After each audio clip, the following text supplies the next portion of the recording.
जोर से बोलो जय माता दी, सारे बोलो जय माता दी, जयकारा शेरावाली दा।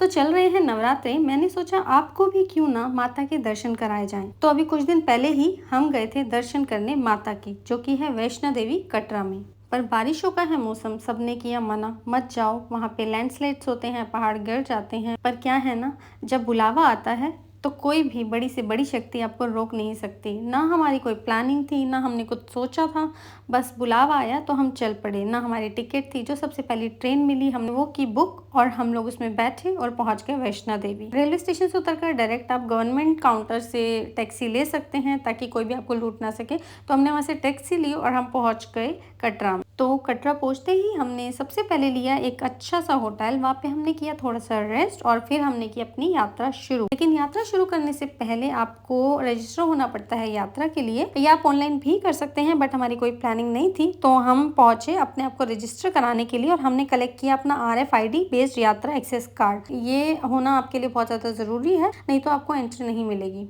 उसके बाद हम पहुंचे निहारिका कॉम्प्लेक्स में, बिकॉज हमें लगा था कि हम ऊपर जाके थोड़ा सा रेस्ट करेंगे, तो उसके लिए हमें चाहिए थी डॉर्मेट्री। लेकिन मैं आपको बता देती हूँ, यहाँ पर बुकिंग्स ऑलरेडी 2-3 महीने से चल रही होती हैं। लोग पहले ही ऑनलाइन सब कुछ बुक करके रखते हैं, तो यहाँ पर बिल्कुल भी अवेलेबल नहीं होती डॉर्मेट्रीज। लेकिन आपके लिए एक चांस है, वो आपको बोल देते हैं कि आप ऊपर जाके पता कर लेना, बिकॉज ऊपर जाके कुछ लोग कैंसिल करा देते हैं। तो 8:30 बजे वहाँ की विंडो खुलती है, तो माता के दरबार पर आप डॉर्मेट्री में जाके पता कर सकते हैं। आपको जाना पड़ेगा मनोकामना कॉम्प्लेक्स में, वहाँ पर जाकर आपको पता चल जाएगा। अगर कोई विंडो ओपन हुई होगी और उसमें किसी पर्सन ने अगर कैंसिल किया होगा, तो आपको डॉर्मेट्री में आराम से जगह मिल जाएगी। अब मैं आपको एक बात बता दूं, बहुत से लोग बोलते हैं कि जुलाई से सितंबर के मंथ में आप आराम से जा सकते हैं, बिल्कुल भी भीड़ नहीं मिलती। तो ये लोगों की बहुत बड़ी गलतफहमी है, बिकॉज जब हम गए तो एंट्री गेट जो रहता है उससे कम 1.5 घंटा की लाइन लगी हुई थी बाहर, बिकॉज इतने लोग थे, एंट्री ही नहीं मिल रही थी। मतलब इतनी ज़्यादा भीड़ थी। तो 1.5 घंटा लाइन में लगकर हम अंदर पहुंचे और हमारी यात्रा शुरू हुई।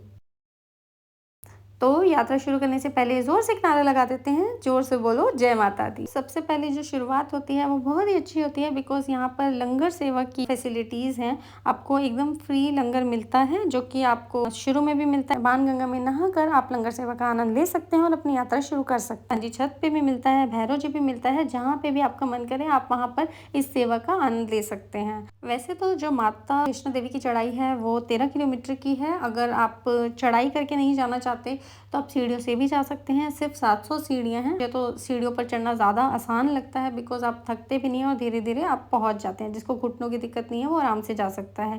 और अगर आपको फिर भी दिक्कत है तो आप करा सकते हैं हेलीकॉप्टर की बुकिंग, या फिर नीचे से चलती हैं टेम्पो ट्रैवलर। पर मैं ये भी बता दूं, ये भी आसानी से नहीं मिलती है। आपको सारी बुकिंग ऑनलाइन करा के पहले से चलना पड़ता है। अगर आपने पहले से नहीं कर रखा है तो आपके लिए थोड़ा सा मुश्किल हो जाता है ये सब।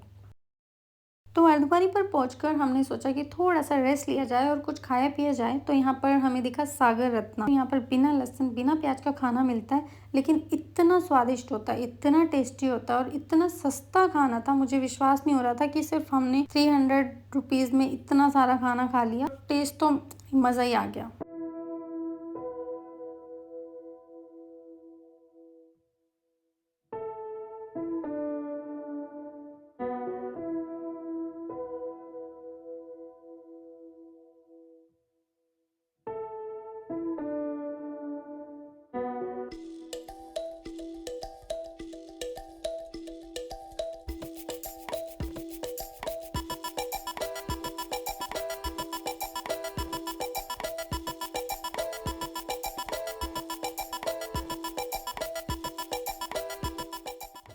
तो माता के दर्शन से पहले आपको लेना पड़ता है एक बात। तो हम लोग नहाए धोए फ्रेश हुए, उसके बाद हमने माता के दर्शन किए। हालांकि लाइन जो है बहुत ज़्यादा लंबी थी, हमें कम से कम 3 से 4 घंटे लग गए दर्शन करने के लिए। उसके बाद हम रेस्ट तो कर नहीं सकते थे, बिकॉज डॉर्मेट्री हमें मिली नहीं थी। तो हम सीधा पहुंचे भैरव, और भैरव जी के दर्शन करने के बाद हम आ गए वापस। तो इस तरह से हमारी जो ये अनप्लैंड यात्रा थी बहुत अच्छी भी थी। लेकिन मैं आपको एक सजेशन देना चाहती हूँ कि अगर आप जाना चाहते हैं वैष्णो देवी, तो प्लीज़ प्री प्लान करके चलें, सारी बुकिंग्स ऑनलाइन पहले से करा के चलें ताकि आपकी यात्रा और भी मंगलमय हो सके।